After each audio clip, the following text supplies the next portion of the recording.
First, cricket in Kashmir. We teased you about it yesterday, another insert from Tim Sheridan on his tour of India. Kashmir, well, it can be one of India's most beautiful places. It can also be one of its most tragic. But here's Tim Sheridan to tell you some more.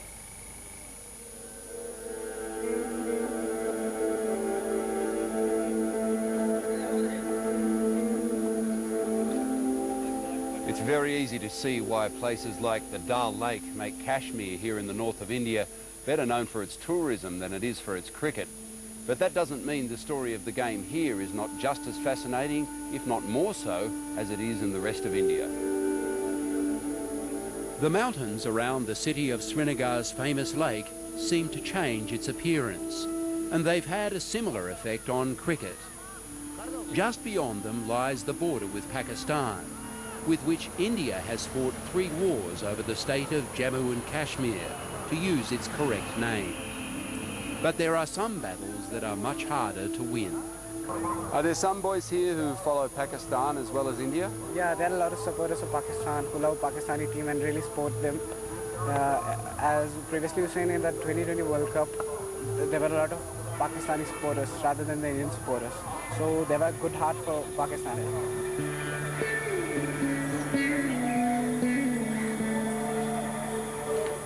Srinagar is the gateway to glorious Kashmir, agriculturally rich, farming its priceless saffron, home to some of the world's cheapest alpine sports and even a top-rated golf course.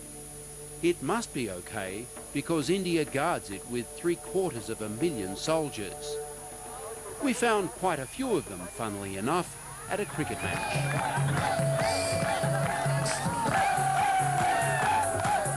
The match was between the paramilitary forces and the local media at Srinagar Stadium, which has seen one first-class match in 18 years and no internationals since before the first war broke out in 1989. The pitch was dug up before a scheduled game with the Black Caps. See, actually, as soon as the armed rebellion broke out, there was, I think, at one level, people hardly went out. I mean, Kashmiri players, it was something that clicked in their head, they hardly went out to play. Obviously, we had very good fast bowler, but somehow the coaching levels as compared to India, because, you know, as soon as the insurgency broke out, Kashmir came down, while levels all over India, they started going up. What looks like the headquarters for Jammu and Kashmir cricket is really a paramilitary base, and has been for 20 years. They took over the ground and the association's headquarters, sealed it all off, and at one stage there were no matches here for 7 years, and the grass grew to knee height. Even when there are matches, everyone needs to be frisked and have security passes, and for cricket fans here, it's just not worth it. Throw in Srinagar's winter, and it's been tough for cricket.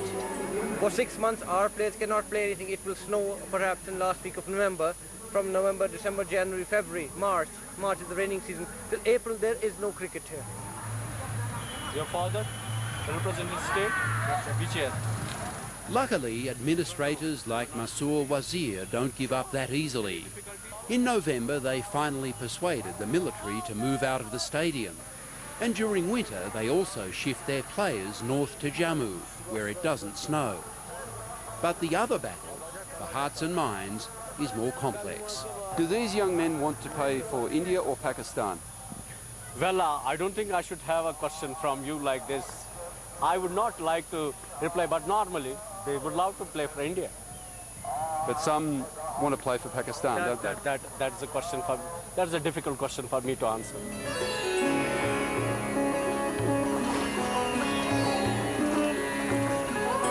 Kashmir's Dal Lake is still high on the must-see list of world tourist attractions, but has had environmental pressures to cope with, as well as the ongoing security concerns.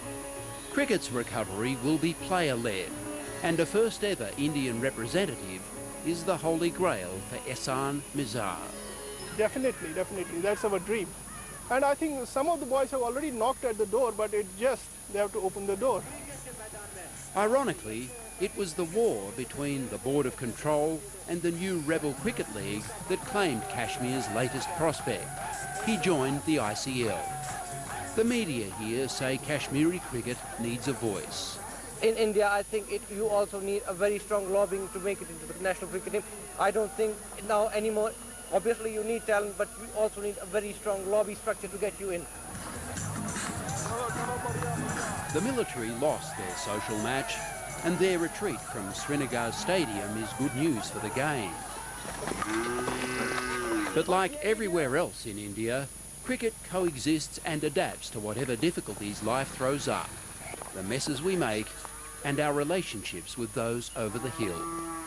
The game's future is limitless. There's no limit in India, but is it like that here? I think the boys are crazy about cricket. You can see boys playing everywhere. But what finally matters is, does our association give them the right track? Are we able to provide a good platform to them? Good grounds, good facilities, and right type of people to manage them. That is how our cricket can excel. Yeah, fantastic place, India. Very, very different, and another great effort from Tim Sheridan. Time for a break on the cricket show. After the break, Matty Hayden in front of this machine. He'll be with Ian Healy for a preparation masterclass.